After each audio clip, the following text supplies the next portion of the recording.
तो news night में सबसे पहले बात करेंगे संसद के बजट सत्र की, जिसका आज तीसरा दिन रहा और यह हंगामे के साथ सार्थक चर्चा का भी दिन रहा। विपक्षी सांसदों ने महाकुंभ में हुई भगदड़ के मामले पर चर्चा किए जाने की मांग को लेकर हंगामा किया। राज्यसभा में विपक्ष ने सदन से 2 बार बहिर्गमन किया। वहीं लोकसभा में प्रश्नकाल के दौरान विपक्ष लगातार नारेबाजी करता रहा। विपक्ष की नारेबाजी को लेकर लोकसभा अध्यक्ष ओम बिरला ने सदस्यों से सदन के सुचारू संचालन की अपील भी की। उधर राज्यसभा में प्रश्नकाल के दौरान विपक्ष की अनुपस्थिति की सभापति ने निंदा की।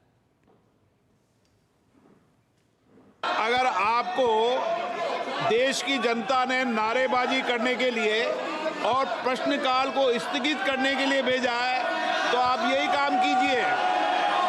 और अगर सदन चलाना चाहते हैं तो अपनी सीट पर जाकर बैठिए। For me, it's great pain because question hour is an occasion, particularly for the opposition, to enforce accountability of the government by incisively asking certain questions. Their absence is very painful.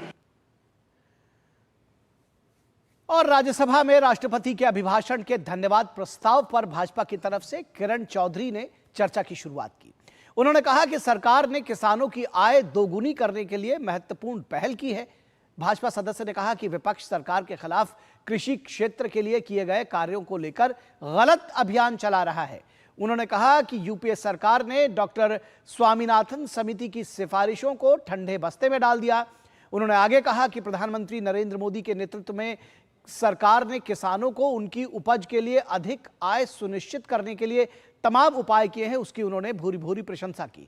उन्होंने यह भी कहा कि देश इस समय सही मायनों में विकसित भारत की ओर बढ़ रहा है। वहीं राज्यसभा में विपक्ष के नेता मल्लिकार्जुन खड़गे ने कहा कि सरकार सबका साथ सबका विकास की बात तो करती है, लेकिन गरीबों का विकास नहीं हो रहा है।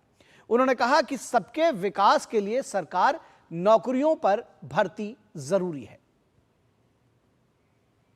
Viksit Bharat is not just about economic development.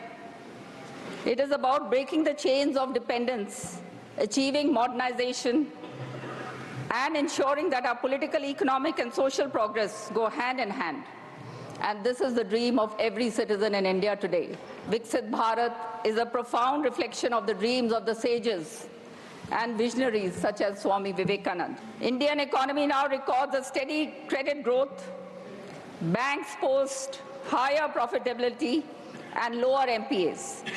And by 2047, sir, we envision India as a 30 trillion economy, the third largest in the world. And this is not just about GDP. It's about creating a society that values equity, sustainability, and innovation. Credit limit बढ़ाने से क्या होगा? सब कर्जा बढ़ जाएगा। तुम्हारी क्या मदद होगी? तुम्हारी सब्सिडी कहाँ है? तुम्हारी एमएसपी कहाँ है? तुम्हारा फर्टिलाइजर सब्सिडी ज्यादा करने का कहाँ है? तुम्हारे इक्विपमेंट को छूट देने का कहाँ है? सब गब्बर सिंह टैक्स भी उसके ऊपर लगाते हो और दूसरे तरफ बोलते हो किसान का मैं बहुत बड़ा। सब किसान के वो दुख दर्द नहीं समझते जो आप समझते हैं, मोदी साहब नहीं समझते हैं।